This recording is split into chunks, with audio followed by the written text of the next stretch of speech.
One thing I really want to talk about in this episode is min-maxing or just getting dangerously close with how well the player optimizes their characters.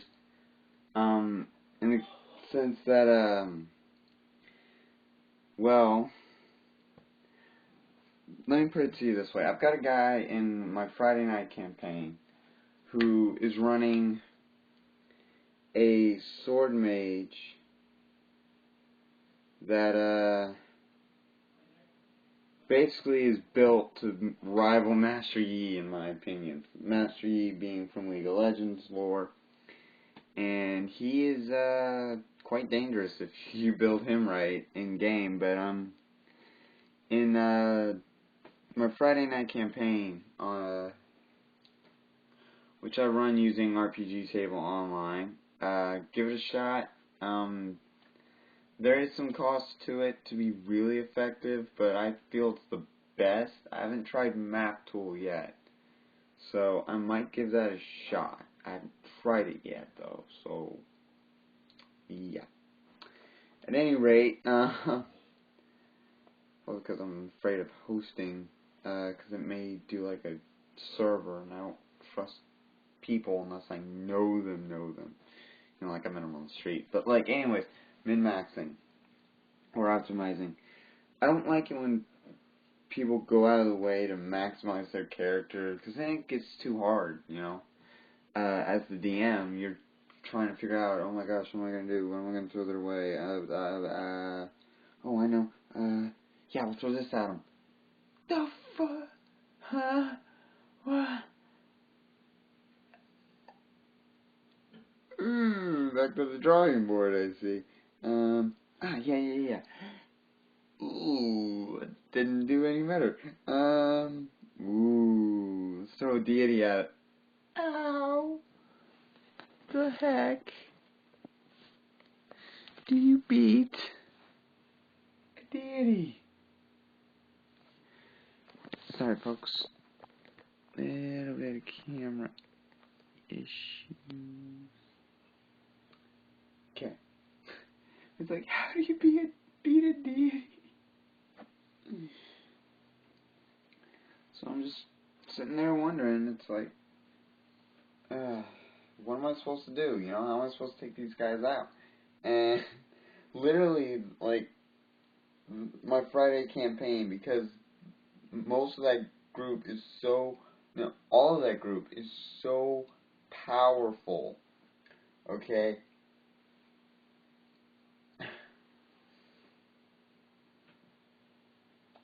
It's, I'm not gonna lie, I am now driven to try and kill one of them. It'd be the first player I actually killed off, or first character I've actually killed off, but I now want to kill one of those characters. They've cheated me twice on that.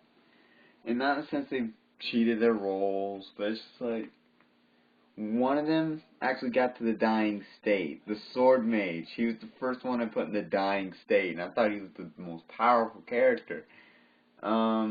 He thinks he's the main character, but let me tell you something. The way I had the story set up, the rune priest, okay, the healer, he was actually going to be the main character. The leader role would be the leader of the party. That was my goal. But Netos always speaks out first. The sword mage, he always speaks out first. I didn't mean to say his name, his character's name, but whoops. At any rate, they'd been going through the Cairn of the Winter King adventure. The Etten nearly killed him. I think he was put in the dying state by the barbarians that were with the Etten. And I was like, oops. Didn't mean for that to happen. Next thing I know, the party just crushes the whole enemy squad. I'm like, what the fuck? How? What are you nearly? What? I don't. I'm going to a monastery. Yeah. But it's just like completely unexpected. So, and then a few weeks after that, or a couple weeks, I know it was a couple adventures after that, they were taking on some gnolls. And the gnolls had a owlbear with them. Woo! Copying Chris Perkins there. But at any rate, the owlbear had grabbed the bugbear of the team. He was the fighter. So the slayer, the fighter slayer, the slayer fighter, the fighter of the group, he was in the talony grasp of the owlbear. The owlbear was like, right into his shoulder. Tons of damage. Okay, I'm sorry. That's freak. That's freak stuff. Like, he's one of the guys that Riot, the League of Legends. If you don't know him, he does this tons of damage thing, and I was mimicking that. I shouldn't have done that. My bad. At any rate, I don't get out of the cage much. First time I dropped that, I figured I might as well at some point. At any rate, the fighter nearly dies, and what happens from there is he breaks the beak of the owlbear with a critical hit on the strength check to break out of it. And I'm just like,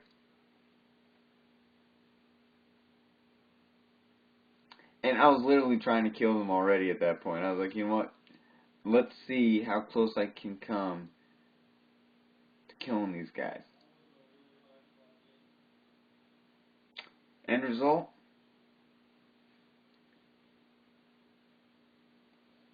How are you still living? How are you still alive? I mean, that's just how powerful this group is and how close-knit they are. I mean, it's a really scary group, I'm not gonna lie. It's a fun bunch of guys to play with. There's gonna be a sixth one because one of them's gotta step away for a bit.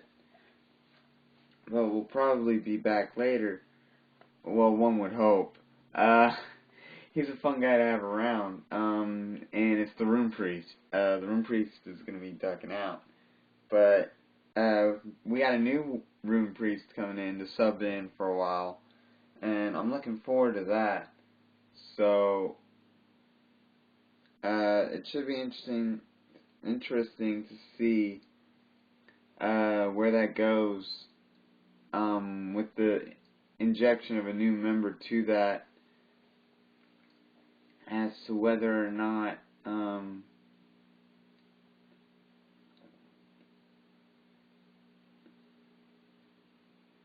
it's worth it for the injection of new member of the group. So, and I'm blabbing here. I'm getting sidetracked. ESPN's on.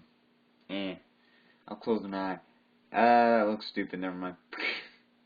But at any rate, it's just this group's really good, and I'm really honestly wanting to take one of them down. Not to teach them any lessons, but just because they're so powerful, I want to see if I can actually pull it off. And this is just these guys building them to be good. Like, we had a monk that built his...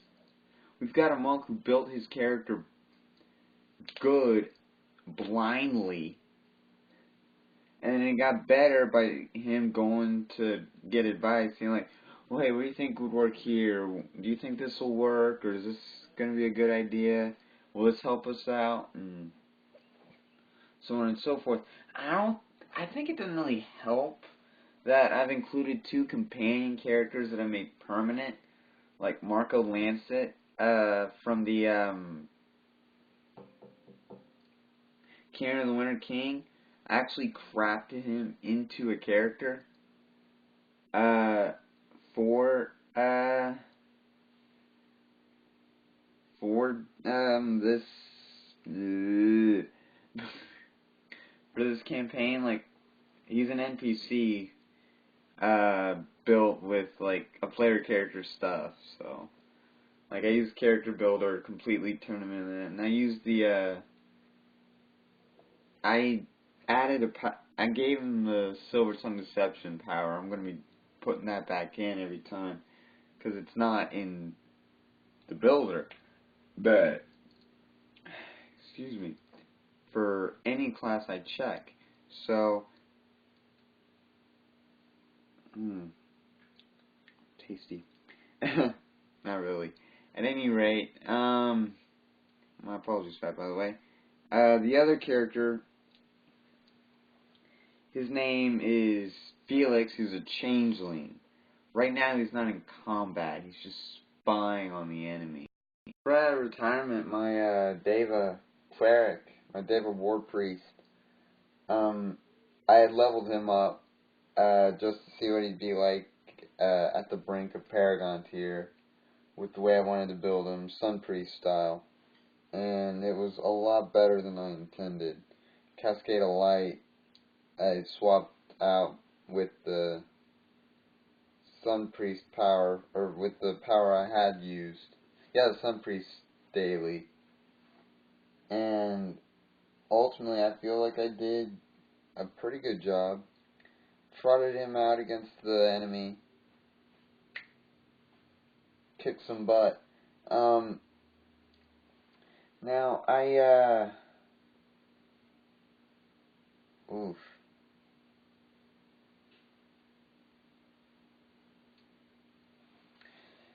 I really do need to figure out how to not have companion characters in there so much, but it's a habit. Like, part of me wants to try and play, while at the same time letting these guys actually, play.